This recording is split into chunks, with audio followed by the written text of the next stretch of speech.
right. Let's start. Yeah, let's start. Let's start. I think Brandon's going to call the roll. I believe we have quorum. We only have one person missing today. So with that, I'm going to call this meeting to order. All right. Ms. Malahi, Here. Ms. Kane, Ms. Caress, Present. Mr. Miles, Here. Mr. O'Brien, Here. Mr. Shuddy, Here. Ms. Simezian. Here. How'd I do? Close. Close. Simzian. Simzian. Mr. Taylor, Here. Ms. Wu. Here. We have quorum. Excellent. All right, so the first item on the agenda is the approval of minutes from the previous meeting. Do I have a motion on the floor? You make a motion? Motion to approve, okay. I'll second. Second, all right, I'm sorry, I don't have my glasses on, so can you remind me of your name? Kate. Hyde, okay. Hyde made the motion, Stan seconded. Is there any discussion, any suggestions for revisions? All right, all those in favor, please say aye. Aye. All those opposed? All right, additions to the agenda. Are there any additions to the agenda this evening? All right, seeing none. Public input. We don't have cards for this meeting, do we? I think we have one member from the public. Would you like to say something? Just briefly, I was thinking about the musicians and entertainers, and I was wondering if we could have a little bit more quality control and maybe move them to a central location for this next year. Okay, all right. Thank you. All right, presentations. So we have several presentations. We're going to start with the staff report, move on to the planning for the future of Urbana's Market at the Square facility, and then we're going to go back and follow up with the staff report. So, Ryan, are you going to start us off? Yes. Oh, sorry. It just says market coordinator. Brian will present on the market operations. Right, so since the end of the market, I have been reviewing vendor accounts, kind of collecting on the bills, if you will. We've also just been ensuring that all the accounts are kind of up to date, make sure that we have enough market scratch. Also been completing, just filed it today, end of the year grant reporting for our grants from Farm Credit Illinois and Link Up Illinois. The Farm Credit Illinois grant was a $5,000 grant this season that allowed people to buy to match any SNAP eligible food at the market. And then the Link Up Illinois was a $10,500 grant that allowed for match towards fruits and vegetables only. Let's see, we used all the Farm Credit Illinois funds by July 21st. The Link Up funds went into distribution on the 28th. We distributed a total of nearly $6,500 for those funds during the season. We also raised our match this year. I think I mentioned that at the last meeting, from $20 to $25. And so, yeah, we've completed the grant reporting for those things, and we have submitted a request to extend funding from the Link Up grant for the remaining $4,100 for the 2019 season. We will probably also be making an additional ask when the grants come up in the spring, but right now we have a fair amount of money towards our SNAP program. The Downtown Food Truck Rally will be discontinued in 2019.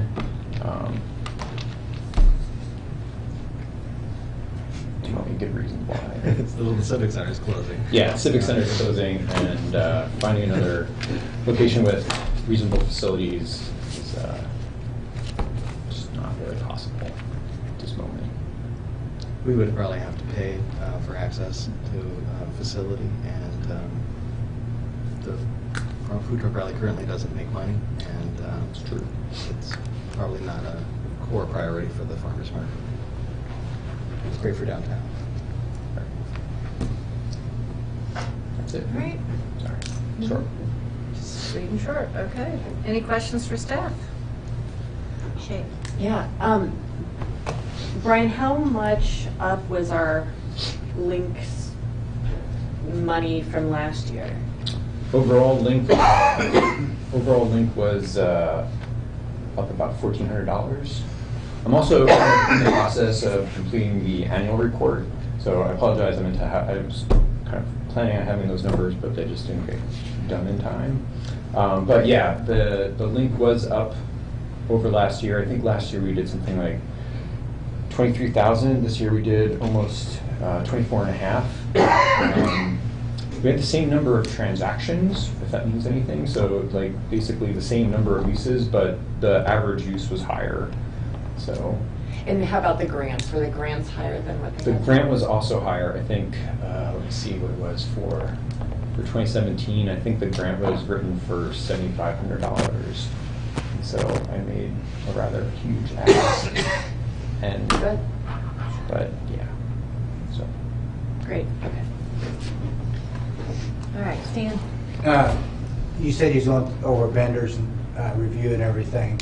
What's the thought process for 19? Oh. Plus or minus, or, I mean, So I'm reviewing accounts just to make sure everybody's paid up. okay, you didn't, okay. Yeah. I misunderstood. No, that's fine. But, so we are, I think we were actually up a few, not by many. Again, that was all information that was in the annual report that, I think we were up a total of maybe like 6 or 7 vendors overall, total. We had 4 new growers this year and 2 new food trucks that hadn't been at the market previous. The total number of food trucks over the course of the season was up by 1, even though like they weren't all there at the same time. So some of them switched out, right? Because where I was going, I mean, this is previous years, there was some discussion on reviewing that mix. I don't know if that's even possible. We kind of had it in the paperwork that we were going to review at the November meeting. But Previous. that was in the Is it? the strategic plan that didn't get submitted. So, Basically, how many people we got selling peaches, how many people selling strawberries. yeah, because, I mean, it's to the vendor's advantage, and I think to the markets. I mean, that's just me. But if nobody's making any money, say, you know, peaches as an example, you know, what good is that? Are we able to use Management Market to run that report on wares? It's a possibility. Their reports tend to be fairly unmanageable once they get ran, but I could look into it. That's what it is Yeah. at this point. But you see what I mean? I mean, do we have 10 people selling peaches or just 3 people? Well, Because 3 when it people, comes they to sell out. application time, Right. is there even a way that you say, well, we got too many now? You know, so say somebody in Southern Illinois wants to come in and sell more peaches. Well, we've already got, you know, I think there's 4 now or 3 that's been here for eons. You want to bring somebody else in? I mean, I'm just throwing this out there. I think the challenge is what would be our basis for excluding certain vendors. No. I mean, that's Well, the but I mean, challenge. if you're already established vendors are then bringing home product, because we have too many people selling peaches, You say no. then we're dumping. And dumping, we'll have to look for a different market to sell them. I mean, I know, I'm sure you've said no to vendors before. You know, I mean, I'm just throwing it all out there. At this Maybe point, we the don't. policies prioritize producers, and producers will cause non-producers to be bumped, but we currently don't have a way to make that decision, because it's, we would be, well, And- pitting one business against another. But, okay, go ahead. But us as a board, can't we say, okay, we got 10 people selling peaches, that's too many, we're still gonna let more people in for peaches? The board doesn't make decisions about No, we Suggestions. advise. Suggestions. operations. We advise about it. You can take it for I mean, you leave. can throw it out, or you can Yeah. take There's what more we boots have on to the say. ground. I mean, not that Brian's not there every day, but we hear stuff and see stuff and know stuff that you guys don't know and don't ask me to tell, but I mean, you know, so, it's like the reselling policy, I mean, you said producer, that's hard to police, you know? Are they a producer, or are they buying and reselling? You know, we know, you guys don't know, you know? But we know who are and who aren't. Well, if you know, we need to be communicated with on how you know, and if we're able to demonstrate objectively that what's happening, then we can do something about it, but we need that information from you all, and specifically, if there's specific concerns about too many of one kind of vendor coming in, we need to know about that. However, our ability to leap to, as staff, to be, effectively discriminating against a certain produce category, that could be problematic for us. We need to do some research into how we would even approach that, but first we need to establish this is actually a problem for our market, because our concern has been, on the whole, we'd like to see more produce vendors, period, rather than, trying to narrow down the options that are already there. Okay, if you take a different category other than produce, what about that? I think, if I could step in for a second, I think one of the challenges is this is a government-run entity, and we cannot be seen to favor one business over another business. And so there would have to be established procedures and established criteria that would make it transparent to anybody who wants to enter into the market. So at the moment, it doesn't sound like we are looking at that as one way to say yay or nay to people who come into the market. And that would take some, I guess, a little time to gather data to see if it is something that we should consider, but at this time, I mean, it would be great if you could share with staff at some point, like items that you overhear from growers or from other people that might be of concern, but until we have kind of more information, I think that would be definitely a process that. Right, I just want to get on the table, because we got new Yeah, new yeah. people. Yeah. So I'm just putting it on the table. I'm not saying do anything about it, No, I understand. so. Well, and a good first step to getting some of that data, which I know will meet with quite a bit of resistance from vendors, is to put into place some sort of sales reporting mechanism. Because if we can determine if we really have comparable data, then we really know what's hurting. Like if the addition of certain products is really bringing it down, or if we can show that saturation, and then that could provide a basis for coming up with a policy. Or just walk the market. But we If I did go that. by- But that's not, If I go by Blue Moon and they're taking tomatoes home, probably enough tomato people around. But numbers are really what So we we need to develop. we did that 2 years ago. That was implemented by Natalie, and you're right. I mean, not enough vendors would submit data every week to. And I can tell you, just for the market manager as well, it really goes a long way towards driving promotion as well, because then the market can understand what's working in terms of getting people not just to the market, but getting them shopping. So it's also really something that can really benefit vendors. I just don't think it'd be accurate. A tool that you could use that would say, okay, this is the way it is, because first liar don't stand a chance. I mean, it's just, I'd see where you're going. I just don't think it's doable. And I'm speaking personally for myself, because our dollars are higher end, so it looks skewed, and it's not really accurate numbers. Well, even estimates, they can help by product category, because that's what I look at ours. It's just what's happening in terms of specific types of vendors. Of course, a produce vendor and a meat vendor are going to be vastly different, but you can look by product type, and it can really. Warren and I have been talking about this, and if you could just do it on credit card sales, because the information's out there, and something like that, because a lot of people use swipe cards now. And if there was that way to gather that information and to keep it anonymous, I don't know. Him and I just talking about it, but All right. you're smiling, Brent, so I don't, I don't know. It's money sensitive, Exactly. And it would have to be voluntary. yeah. Okay. All right. Any other questions for Brian? Okay. Who is next? Brandon, are you next? Yes, as Brian mentioned, we had trouble pulling together the financial data. I had showed you a fiscal year report last meeting, and we wanted to do a calendar year report at this point. I still plan to do this. We need to do it for the annual report, but because of the transition between the two financial systems, this has turned out to be a very complicated thing to do. It will require it'll require manually going through and sorting all the expenditures, and it won't be fun.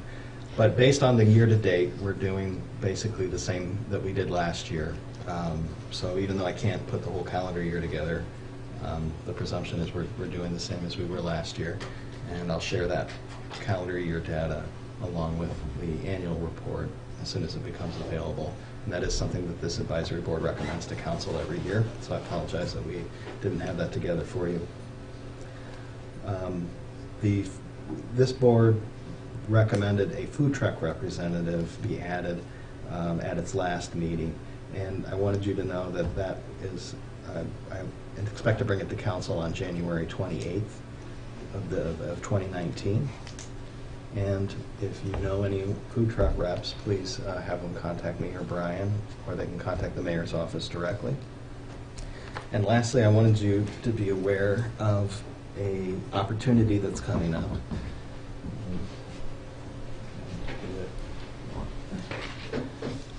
The city, I apologize. The city owns some property on the north end of Urbana. So this is Olympian Drive. And so this additional right-of-way was purchased by the city for the future extension of the roadway. So it's important you all know that. That's kind of the ultimate intended use of this property. However, there's 7 acres here that's currently being farmed, either soybeans or corn, by the adjacent property owner. That the mayor has expressed that her intent would be to see if the city could put this property to a better use, and specifically a use that could be a benefit to our local food economy. This is Prairie Fruits Farm there to the north. Where are they at? Prairie Fruits. Okay, Is, right it, there. is this one Prairie Fruits? Yeah. Right here? Is that And I think that we also have an agreement with Leslie and West that let them to do overflow parking in this area here. And so that also means, in theory, we could have parking or a shed or maybe a little bit of additional stuff there. But we have 7 acres available.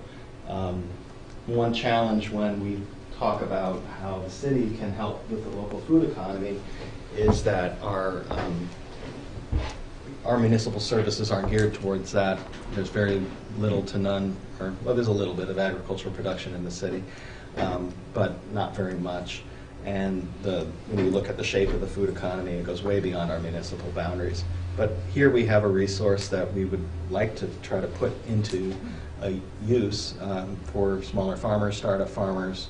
So we sent initial word to the Land Connection and also the co-op to see if there might be a way we could work together on this in the future. This lease will not come up until January of 2020, I believe. So we've got a whole year to talk about this. This is really just an introduction. We wanted the advisory board to know right away so you could share your ideas.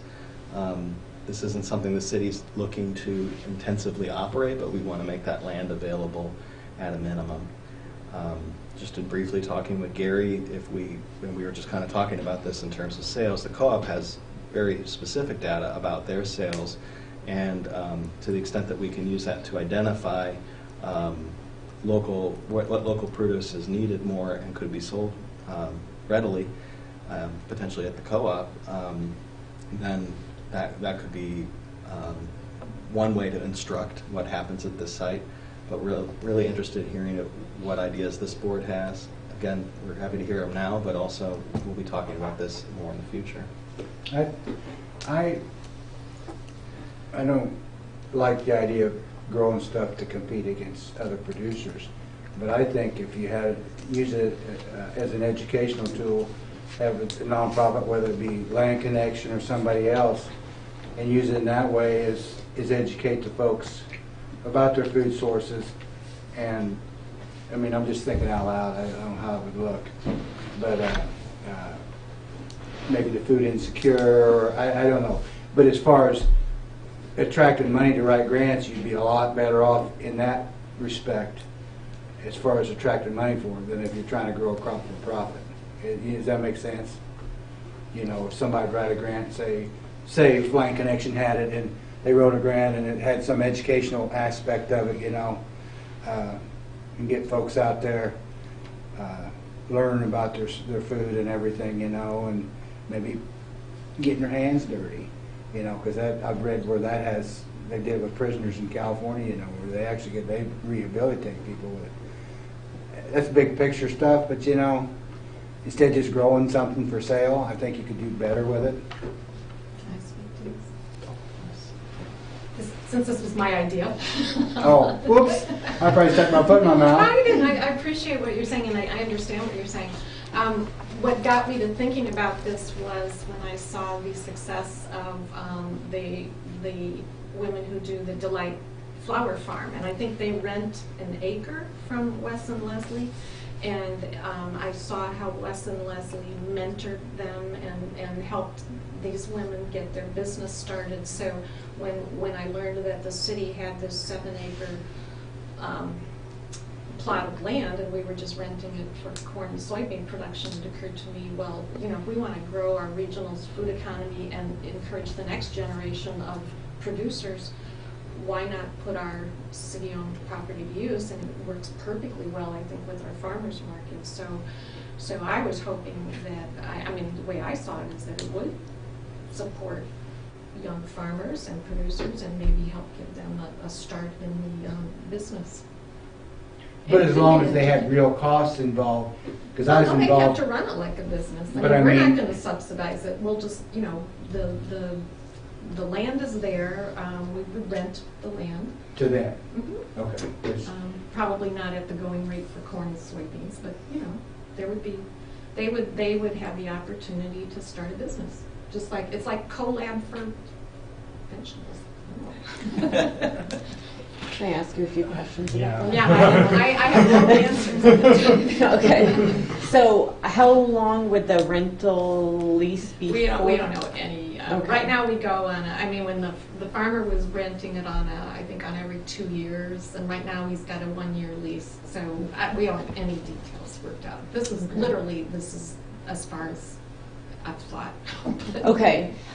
Just a thought that comes to my head is that if we're talking about like vegetables, maybe fruits, flowers, if you're putting any high tunnels on it and you're looking at grants for different things, there are different rules about you can't move that high tunnel for X amount of years, or then you have to pay for it, those kinds of things. Okay. So making a year-round production might be a little bit more difficult on that piece of land if it's not a long-term lease. Something else to consider, since it has been corn and soybean, and to my knowledge, there is no easement between that area and the area. You're going to have to think about if people want to farm organically in a 3-year transition. You're going to have to put in significant easements because they spray pretty heavily just to the south.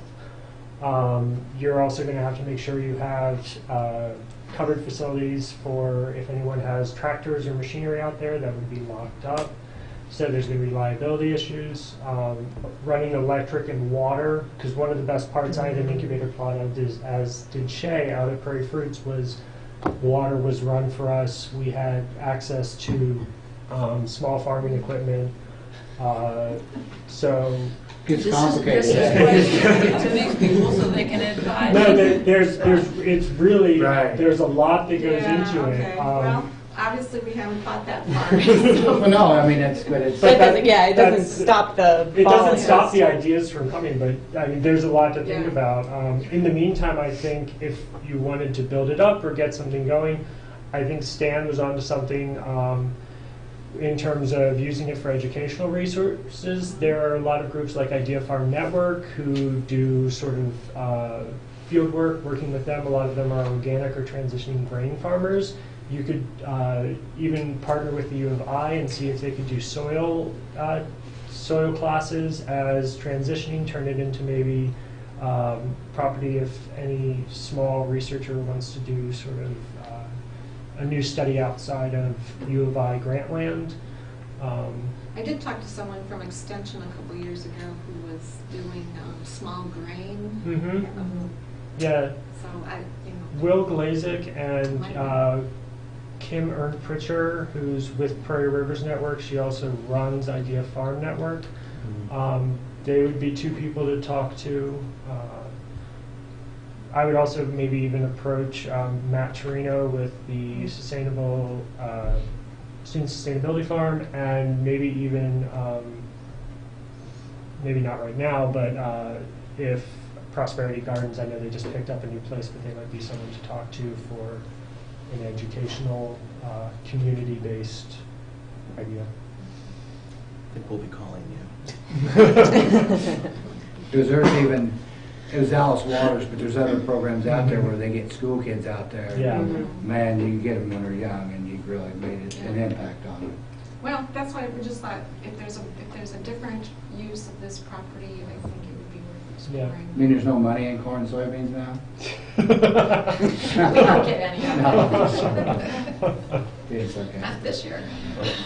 There are a lot of programs in Chicago that are taking like Yeah. disadvantaged youth and ex-inmates and stuff and teaching them how to grow and have their own business. And I actually am going to I have a conference call scheduled in early January to talk with someone. I don't remember the organization she's with, but she used to work for Windy City Harvest, and they do a lot of things like that. Will Allen, you need to reach out to.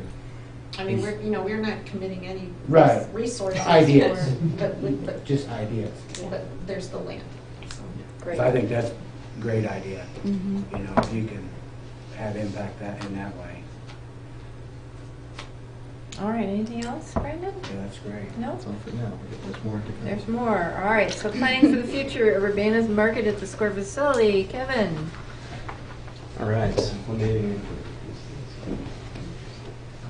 is it okay if I pull this USB stick out? Yeah, go ahead. Yes. It's gonna die. Don't cry. We're just gonna pull it.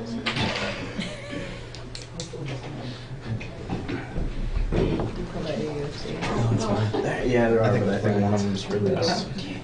There might be one in back that could. That works better.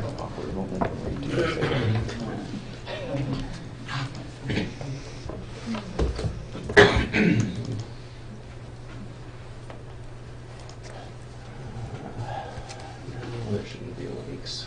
I broke all the links earlier, which is a good thing. But yeah, that should be good to go. I believe the mayor was going to give an introduction to this. Oh, sure.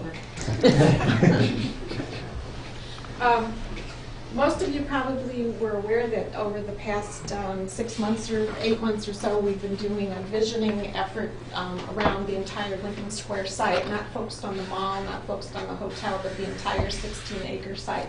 The reason being is this is a critically important part of our downtown. Obviously, the market is there. And the vitality that we see at Market at the Square on Saturday morning, it occurred to me, again, I get all these ideas, so we just start there. We could have that kind of, if we could have that kind of vitality and activity on a 24/7 basis, or the other 6.5 days of the week at Lincoln Square, it would be great. So this is we need to start thinking long-term about the Lincoln Square site. The city has a big stake in it because we own all the parking, except for the one parking lot west of the hotel. And then, of course, the mall is privately owned and the hotel is privately owned. And then we own parking lots south of Lincoln Square. So the taxpayers of Urbana have a huge stake in Lincoln Square, and we are committed to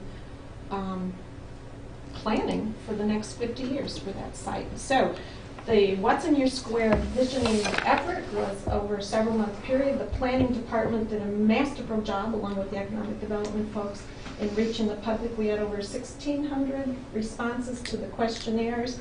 Lots of great ideas. The public is thinking a lot about this site, and we were happy to give them an opportunity to share their ideas. So the staff have compiled the results, and this will start to inform the planning process going forward. Again, this is long-term, but you got to start somewhere, and we want to look ahead 30 to 50 years.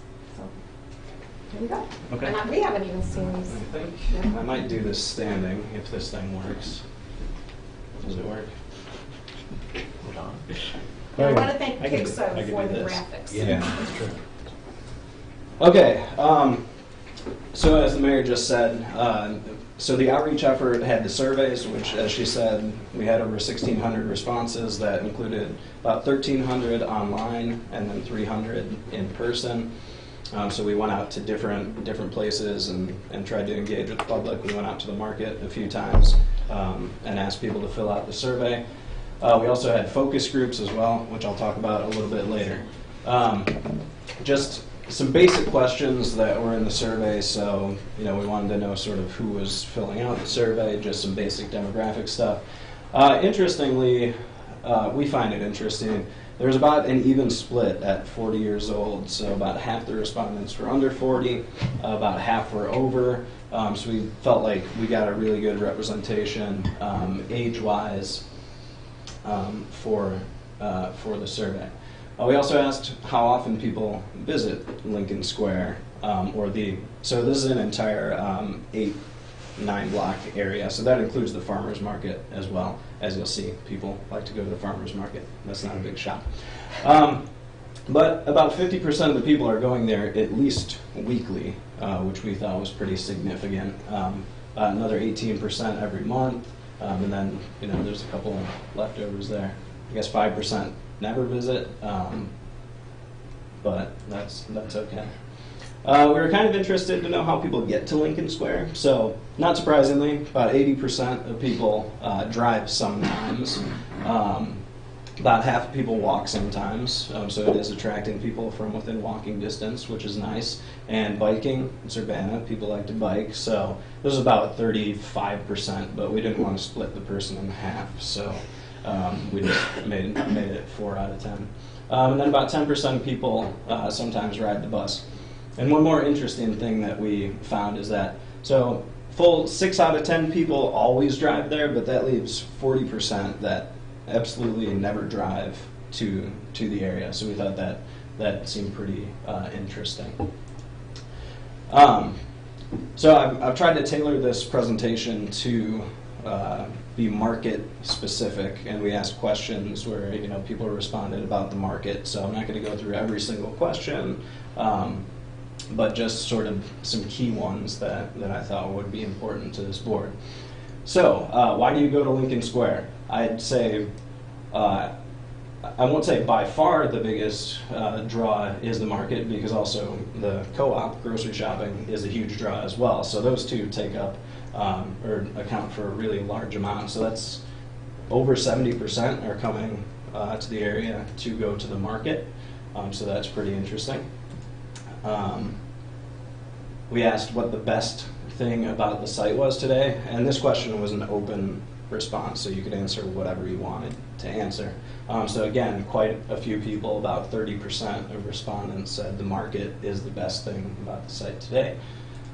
And this sort of looking to the future, we asked what people would like to have at the site, and we gave them multiple choices for this. And again, the top draw for the future is the market, and that's about 3 out of 4 respondents there. So the single biggest change you'd like to see at the site, I only included this because you don't see the market on there. So I think people are happy with the market. There were some suggestions, as we'll see in a minute here, for how to, say, improve the market, but nobody volunteered that. So as part of the survey, we had open-ended responses.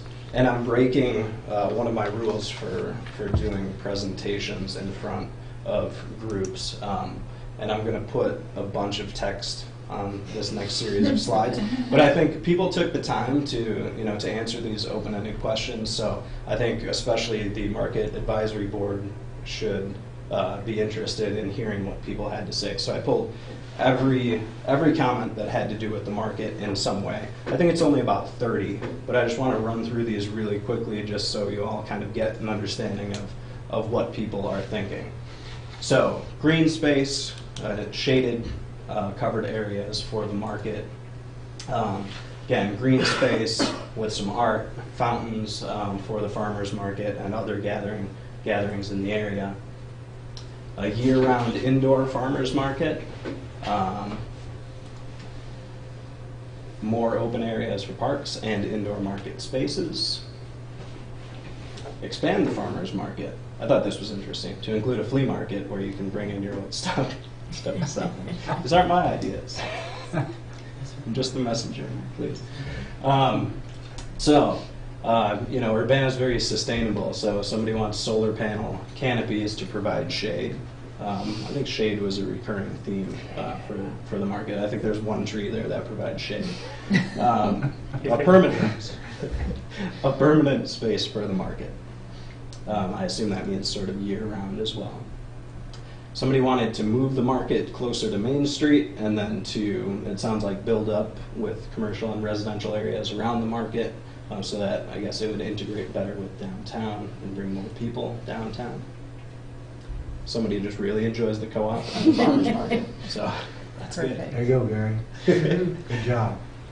Keep and improve on the farmers market space. Make it more aesthetically pleasing. Green space, for instance. Green space is coming up a lot as well. So park, green space, that still works for the market, right? Large green space for gathering and farmers market. I cut this one down a little bit because it was huge, but they were talking about, I think the Plaza Mayor in Madrid, and they said it's this open, so it's a square, but it's open to the outside. It could host the farmers market surrounded by buildings, so like a typical really great European square. An outdoor ice skating rink.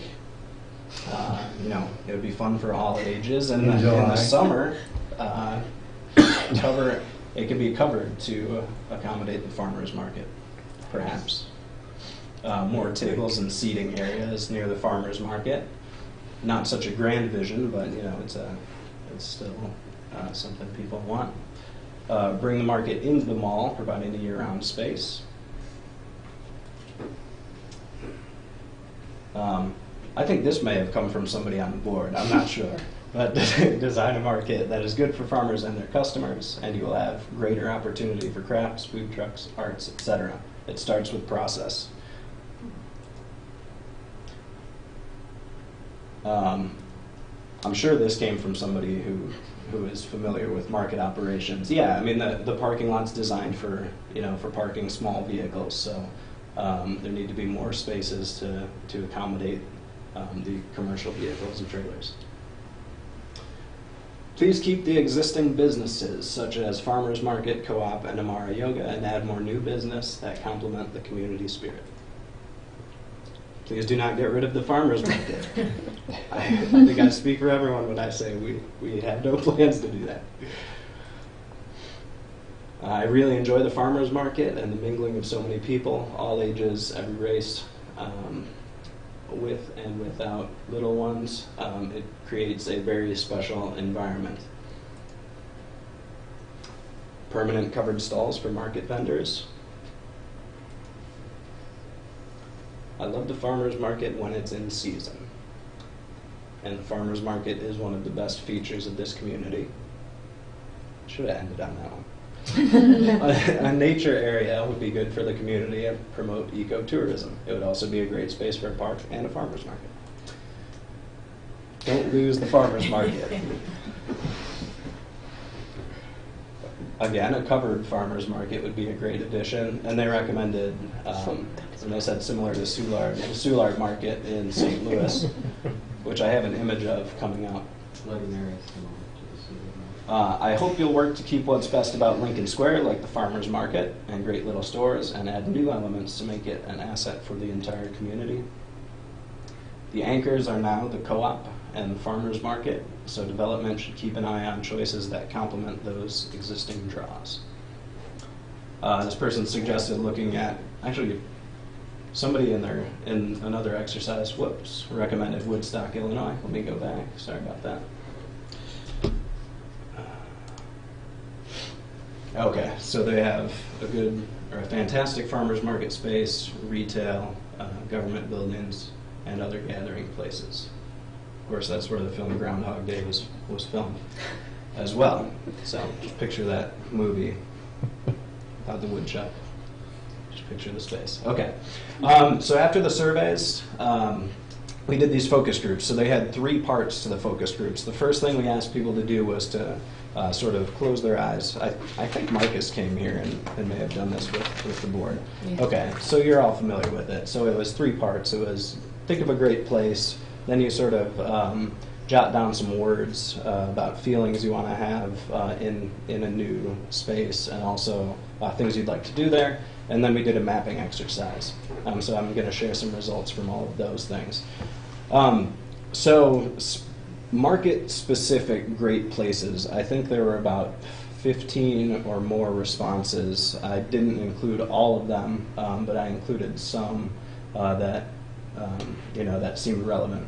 So somebody mentioned the Bloomington, Indiana Farmers Market as their great place.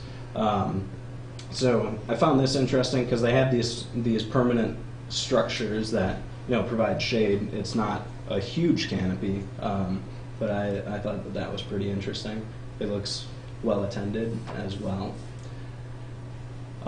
Nashville, Tennessee Farmers Market. This is more of a really large structure. They actually have a couple parts to it. So this is the part where this is the farmers market part. And then I think I have a picture of, so then they have sort of like a food hall type area as well that I thought looked pretty interesting and expensive, of course, but still very, very nice. Another one is in Grand Rapids, Michigan, which this one they just redid. It's a market that's been around, I think, since the 20s. And I looked at old pictures on Google Street View, and it was basically just a linear parking lot with a bunch of vendors set up with tarps and things. And then, flash forward a few years, and then they've got this permanent structure that's built, and then this is just part of it. And then, so that part is like this area right here. So I took another image that shows, so they've got permanent indoor, completely enclosed space as well. They've got an access drive coming down here, and then there's some seating areas and things that are off to that side of the picture that you can't see. And then this is the final image I have. So somebody mentioned Soulard in the comments. I think somebody might have mentioned it in their great places as well. So this has been around for a long time. Again, a permanent indoor structure. It looks really nice. I haven't been. And then these are just some other great place markets that people listed that we could certainly draw some inspiration from. Oh, and look at that last one. I put an asterisk by it. So yes, the market at the square is a great place. And it's great that somebody thought of that when we asked them to think of a great place. Okay, so with the word exercises, we took all those words and then put them into these word clouds. So the larger the word is, I'm sure most of you have seen these. I think they've been popular since like 2011 or something. So the larger the words are, the more times people expressed those feelings. So these are good vibes: relaxing, open, friendly, musical, safe, energetic, vibrant. So these types of feelings are things people want to have at the new and improved square in the future. And then what do people want to do? Hey, right in the middle, they want to eat. That's good. They want to walk. I mean, these aren't, this isn't, these aren't shocking things. People want to eat, they want to play, they want to shop, they want to drink. Looks like people said market at the square, so that's something that came through as well. And then finally, so we did the mapping exercises, and what we did is put a point for everything that people mentioned, and then we tried to aggregate those points.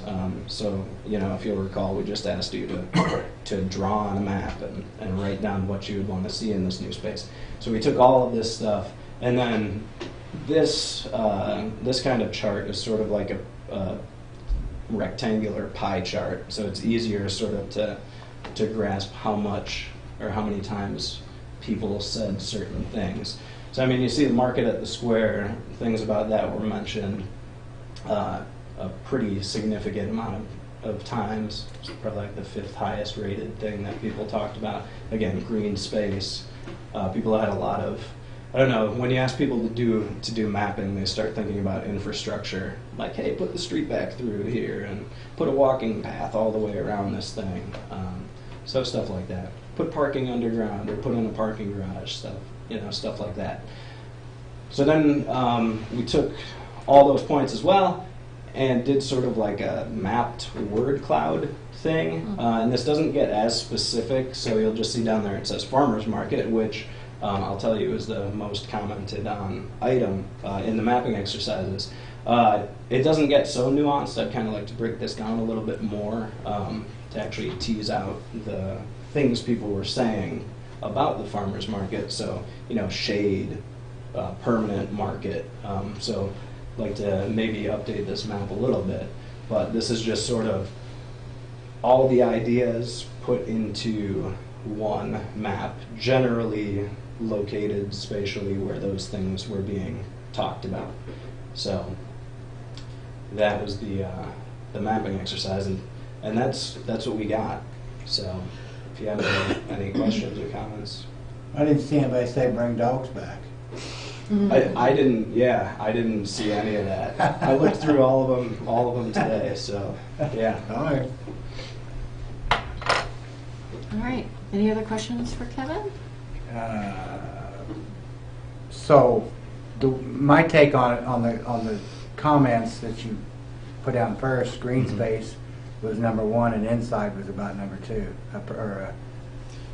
Let's say inside, the inside-outside type. Yeah. When you, I think that's probably about right.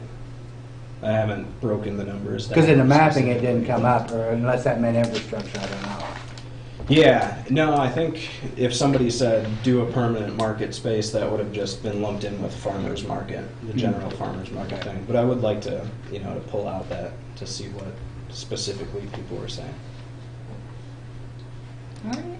I'm sorry, just one quick, I missed the statistic. It was 75% of people think something about the market. Yeah. I'm sorry. I know, no, that's fine. I think it was 72%. There were 2. Yeah, that was people go to the market. Yeah. 75. It was a Okay, big. so in the future, so essentially this is what would you like to have at the site? People Okay. like the farmer's market. And then I think previously it was why do you go to this area? And Got it. 72% said the market. Great, thank you. Mm-hmm.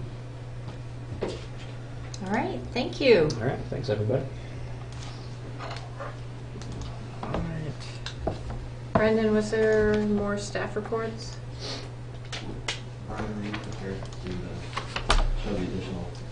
Yeah. I didn't ruin it by injecting it without a special thing. So, we were going to go into a little more detail, just show some additional ideas and let the advisory board kind of Yeah, I know weigh in a little more on that. I'm going to call these kind of inspirational more than anything, I guess. It's the time of the season for inspiration. Isn't it the truth? I think so. Yeah. So I just, we developed a list of things that qualities we were kind of looking for in the market. So I just found a bunch of photos of other markets that kind of solve those problems in a bunch of different ways. One of the things that was mentioned in that list was seating. So being able to provide seating, and like a couple of different markets have different ways of solving that. So as we're kind of like thinking about this longer term thing that the market is, like what is that seating going to look like? I kind of thought this was kind of cool because it's very portable, it breaks down, people could just kind of come and get them from a central station and go and set them up wherever. But whatever, and then more kind of traditional outside seating. Yeah, that looks awesome. But a stage for performances. So I kind of wanted, like I was thinking Champaign has their big event mobile or whatever it's called, and we could have something like that at our market. But if we had something that was a little more permanent, it would be better looking than that. But just as kind of options to consider for this stuff. Does it have to be that permanent? could it be way less permanent? Could it be things that were like maybe more sculptural that during market season could be covered temporarily and then broken down and kind of left as a sculpture the rest of the time? So there's kinds of things like that. So, just where we want this location. Another big kind of thing that was being looked for the market was kind of a kids' play area, like where they could exist. So this is from a market in Austin, Texas, where they basically just have, like an area off to the side.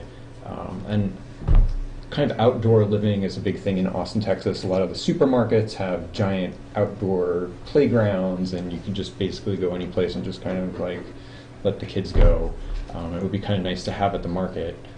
But the other thing that was kind of interesting was that a lot of these markets either are occurring on green spaces or adjacent to green spaces, so that people could come to the market, get some food, or go and relax and kind of be in these green spaces, so that there wasn't necessarily a need. Not too many of them had like a dedicated area that was just for kids' play. But the potential's there. I think a lot of people would like to see that. So yeah, again, so like here, giant green space, they've got like some kind of crazy inflatable party area over there. For adults. Maybe after 6, once the sun goes down. But it's just that I don't know. Like, there's a couple of different ways to solve this. So like here, this is this is Mile High Market in Colorado in Denver. So they close down 15th Street and hold their market there, but that means that the market doesn't necessarily have to like own the green space. They're kind of utilizing stuff that's adjacent to it. So that, I don't know, think about it. And then again, here, this is Skokie. Their market occurs right next to the Village Green, so there's that kind of, additional thing. Also, the other thing I found interesting about these is a lot of markets, like, I think our market is pretty lucky in that it has really close on-site parking, like, and a ton of it as it is. A lot of places had parking that was kind of off-site, but people seem okay with that, so, something to think about, just saying. And then shade. Short of like starting to grow trees next year, like the best way to make shade is either going to be something like this, like these shade sails. And they could be, like they don't necessarily have to cover the whole market, they could just cover sections of it. They are not terribly expensive. The thing that's expensive is putting in the poles into the ground. The shades are actually dirt cheap. But again, like that could be an addition, like, if you're talking about a kind of permanent structure, this could still be something that was temporary. Since we do have kind of winter weather to contend with, these things can usually be broken down and kind of stored for the winter, so they have a fairly long life. And then we get to more kind of permanent structures for covering the vendors and the market in general. So this is the Shed, Dallas, Texas. I can't remember where this place was, but again, like the facilities, they've got these electric bikes and everything. It's occurring on a street, but it's again adjacent to a green space there. This is the Ann Arbor Market, and they've got these kind of covered stalls, and they take up quite a bit of the property there. And they're, seem pretty good. They also have indoor space. And here's the Fulton Street Market that Kevin had shown us. They have a small kind of permanent structure that houses 8 vendors for the full year. And then the structure in back kind of extends back and allows vendors to kind of pull in on either side, unload into their stalls, and then people just walk up and down one very long main corridor. So that seems pretty nice. It's totally covered and protected from the rain and sun, but clearly it's not an all year round type of venue. Mega Indoor Farmers Market in Nashville. Found that a lot of, maybe that was, all right. Maybe I got 2 for Ann Arbor. a lot of the bigger cities, they kind of have these old kind of industrial warehouses and spaces that are no longer put to use, so they've been converted or kind of reimagined as farmers markets. I don't know that we necessarily have that here, but if we did, it would cut down on the cost of having to, like, build this. But in between, there's all kinds of things. So this is the Ithaca Farmers Market. They have like basically a big wooden deck or boardwalk that's covered, and it's open to the seasons, but it's kind of nice. They've also got a nice lakefront position there, which I think Let's see that. we should have that for our market. I mean, why not? It's kind of like Seward's. Yeah, right. It's nice. Okay, so then other things for the market to consider that was on the list was the recycling, and one of the things I'm going to look into for the coming year is composting, because every year I have a bunch of people who really want to be able to bring their materials to the market to compost. But Farmers so, or patrons? Patrons. They want to bring. Yeah. Really? There I are quite a think- few markets that do that. There are, and this one's in New York City, so Wow. there you go. If you can do it there, you can do it anywhere. Okay. But I think it's a lot of students who are maybe used to having that like on the West Coast or someplace else, or international students who might be used to it.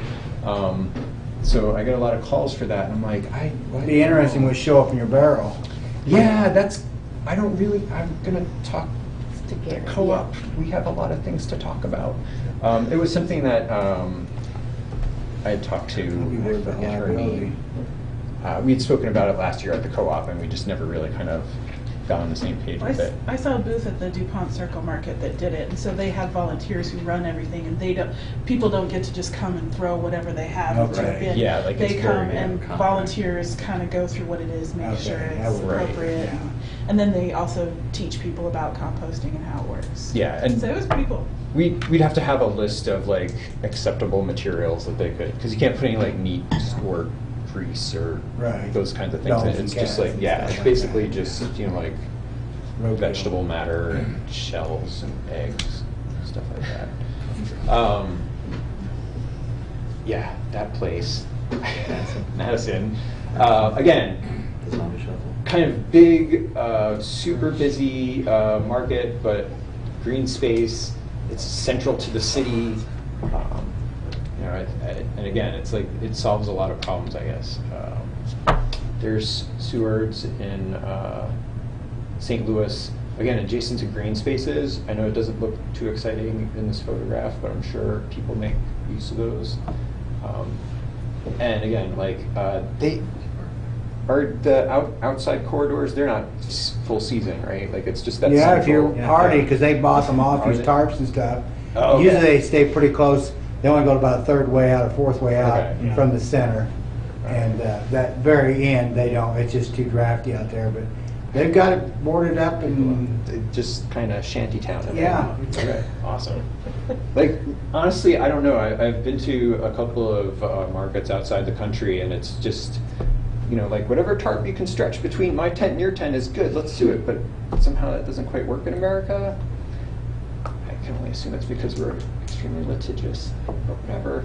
And again, just as far as layout, as far as parking, like here, Santa Fe Market, green space, parking is kind of remote. The farmer's market is kind of located very dead center of this thing by the Paseo de Peralta, like along that street. So again, like, parking is kind of spread out. It's not necessarily like right on top of the market, and I think having a green space probably makes that more acceptable to folks. Oh, yeah, Bloomington, Illinois, no parking in their market. All their parking is very, very kind of remote and out of the way. Yeah, I don't know. Seems that way from their parking maps. I know there's parking on the adjacent streets, but they've got a bunch of stuff. So, that's that. question. And then I'm speaking as a vendor, what was the one number for parking or people driving to the market was 67%, something like that?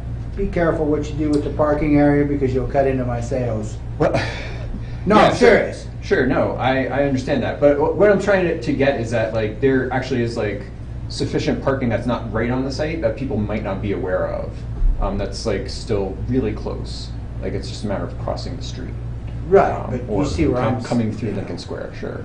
With I green know space, everything, and ain't yeah. no place to park, we got a problem. I realize that, and it's like it's a cultural difference for a lot of those places where they are inner Right. city or small cities, You got a point so people are there. used to having to kind of walk when they go downtown. Like here, I think that people really expect to be able to drive and just Right. pull up in front of your stand and get out and get their sausage. You know, Because there was a whatever. survey done at one point, Kent, that Natalie did about how far you drive and everything. I Yeah. can't remember the numbers, but it wasn't ever, I mean,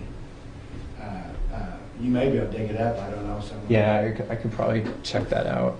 Do you have it? You want to guess at what year it was made? Huh? Do you want to guess what year that survey was done? 5 years ago. I'd say, yeah. All right. So, oh boy, that's a long time. All right. 'Cause she did spend some money on that. I mean, it's pretty detailed on the whole survey. All right. I'll take a look and see if I've got the results. All right, any other questions, comments? The only feedback that I think I want to give about green space is that, yes, I definitely support green space, but having a farmer's market on green space can be a little touchy on floody days. No, I've spoken to a couple of vendors who have convinced me that would be a terrible idea. Well, So, right. The pavement is hard enough on those. And it's same as with some of that temporary shade and all that. You get a spring storm, it's all gone. sure. And we can barely hold our tents down now, you know what I'm saying? Right, right. Looks okay at some point, but you gotta watch out how temporary, you know, them little tiki tents just, they're gone. Yeah. They turn into weapons. I know we did pretty good this summer. We had umbrellas out there and the tables. Nobody got impaled. It was good. So. All right, thank you. We only have one item under new business. Is there any other staff reports? I just want to kind of bookend these two presentations. What you heard tonight was, we heard from Mayor Marlin, the What's in Your Square initiative. This was, as was mentioned, the first time that this information's been publicly presented. This is a public meeting. So we did kind of accelerate this so that the advisory board could hear those initial results. Wanted to go a little further with it, but it is the mayor's intent, and Carol Minton, our city administrator, is here as well, to that we move into an intentional visioning process for the market. And what Brian just sort of went through, and I didn't really coordinate with Kevin much on your presentations. Sorry. But I mean, I feel like we're starting to really coalesce around a number of really key points. And our intent in the visioning in the short term will be to really try to define a generalized vision for the things that we really affirmatively want. And we really want the advisory board's assistance in putting that vision together. We don't necessarily need to go do another survey in order to understand what those key ingredients are. But when we assemble this vision, we are going to need to get some feedback about that. So in particular, we want to know, and if you have thoughts about this over the next few days or weeks, please email or call me or Brian if you feel like any of these main concepts that have been discussed are not a good fit for our market. So the next step, though, would be we'd like to make a concrete proposal. After we've identified a vision, we want to dig into some case studies more, and then we want to make more specific proposal. We would probably be engaging consultants at that time and needing to do fundraising as well, potentially at that time. But we want to lock in what that generalized vision is and get buy-in from the public as well. As sort of a next step follow-up to What's in Your Square, which again hasn't really quite publicly concluded yet. We're really on the cusp of that, so I'm hoping by January that the city formally wraps that process up and allows us to sort of springboard into the next step. Could I make a suggestion? Could you put like 12 or 15 of these in bullet points? These things that we just talked about, send them out to us, So we have something base to start with, because as the mayor said, this is a 30, 50-year deal. We don't want to rush into it, so give us some time to do some thought process on it. Then we could just have a meeting that just nothing but that. So we could spend an hour, 2 hours where we're not pressured and we just talk about other stuff and just dive into it. And we all bring to the table our bullet points with our ideas on. And then we just start talking about it. You know, I'll bring refreshments. I mean, no, I'm serious. No, I will. No, because I want to be casual too, but I'll bring munchies and stuff and we sit down and we talk about it, 2 hours, whatever it takes. But a special meeting just for that, because to me this is important. It's why I'm sitting here, you know, because it's my livelihood. So, you know, and if we're going to think long term, I don't want to do it. I don't want to do it in a 30-minute time frame. You know what I mean? Of course not. Yeah. And you got to start it with giving us ideas or what we just talked about in bullet points, so we don't go all over. Because you don't want this thing going 1,000 different directions. Because I thought there was a lot of good information on there. Sorry, I have a couple questions. Okay.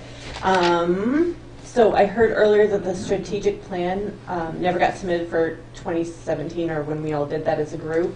And I just wanted to see what the plan was with that, and if that's going to change. I really don't know the story there. This is, what are you saying, it wasn't submitted, or this was prior to, I was not managing the farmer's market at that time, so. I just say move on.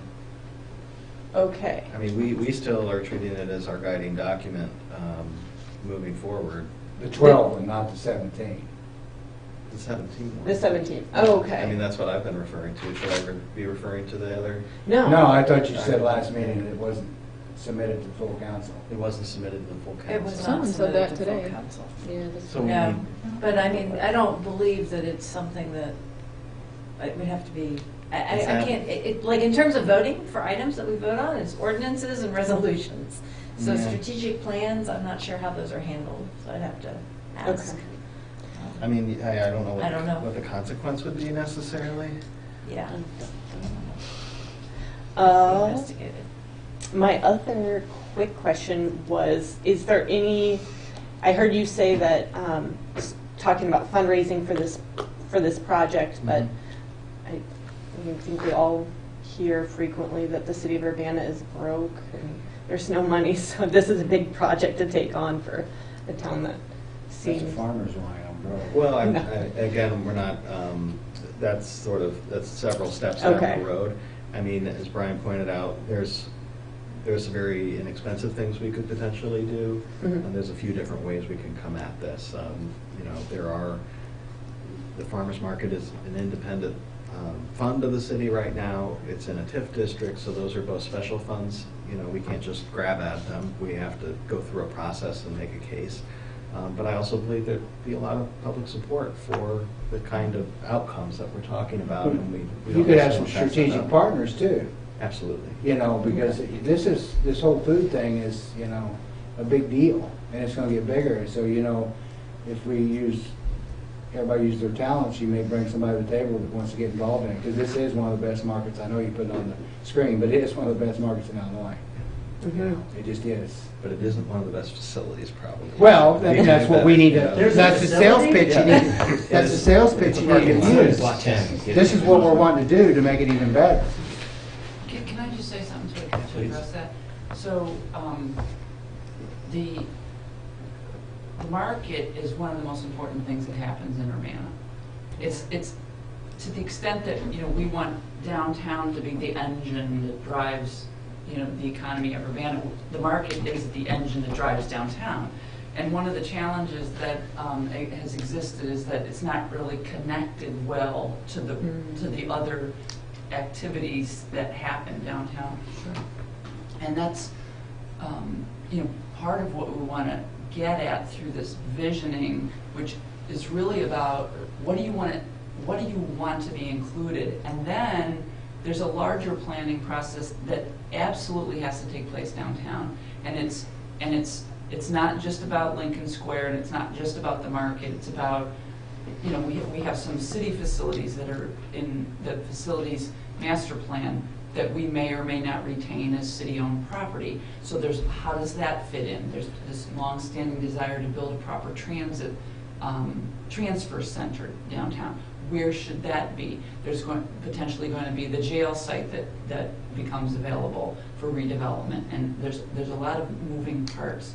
And we're committed to finding the funds to do this planning because our future depends on it. So, and the market is sort of the leading edge of that. So while we do have challenges, even though it's maybe a nice shorthand way to talk about us, we're poor, we're not broke. Okay. So, and so that means if we make some deliberate choices about priorities, this is a priority. And that's good to hear that you guys are committed. Yeah. At least for me, I'm not speaking for everybody else. So, and you don't have to do it all the first year, you can do it in stages. Well, and that's why, the mayor talked about it as a long-term vision. I mean, think about, go back 50 years, or maybe you have to go back 60 years. The mall wasn't there, okay? So if you want to think about what kind of transformation can take place over a 50-year period, it's that kind of transformation. And what do we want downtown to be? What do we want it to look like? How do we want people to be able to move around downtown? That was a big thing in the downtown plan, which was you had the market, which was this great activity generator, and then you had Main Street, and you had the mall in between. So it's like, okay, well, there's a couple ways to solve that. One is you change the way the mall is, or you move the market, or you do both. So it's trying to say we're open to all the possibilities because downtown is that important and the market is that important. And that needs to be in our bullet points, so we can be thinking it, so we know what you're kind of thinking too, so we can think along with you. Does that make sense? Definitely. So is there a time in which the report that Kevin made here is going to be open to the public? Well, we'll put these presentations on the website, but the full What's in Your Square report, I mean, January, maybe February, I Yeah. can't We just keep saying soon.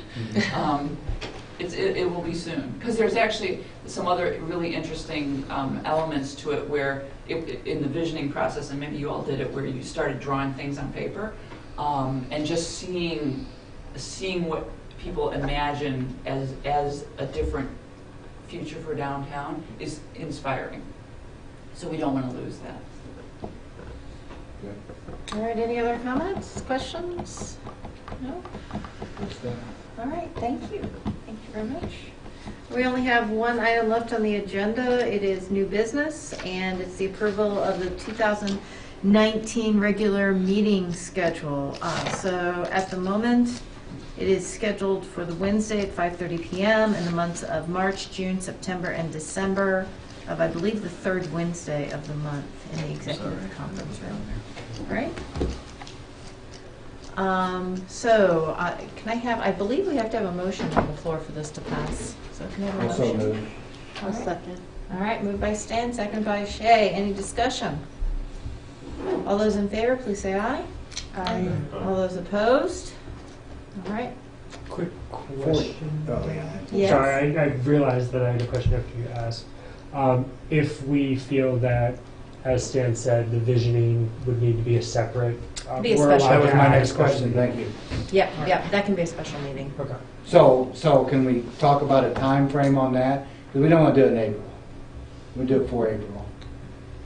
I think in my opinion, a good time frame would be soon after the main report comes out. And if the goal is to have that out in January, Okay. maybe February, February, yeah, March, perfect. February. Early March, yeah. We could Early aim March. for that. Yeah, Okay, that'd be great, because once we get in another season, then it just, things get lost. Mhm. yeah, You know, I agree.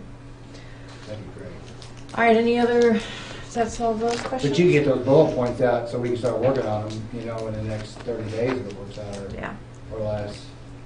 Okay, there's no further business. I'm sorry. Shay, did you have a question? Nope. No, Just no. moving. Last time I got asked to do a motion for adjournment, so I will do that. Do we have a motion for adjournment? I'll move. All right, second? Okay. All those in favor of adjourning? All those opposed? Excellent, thank you.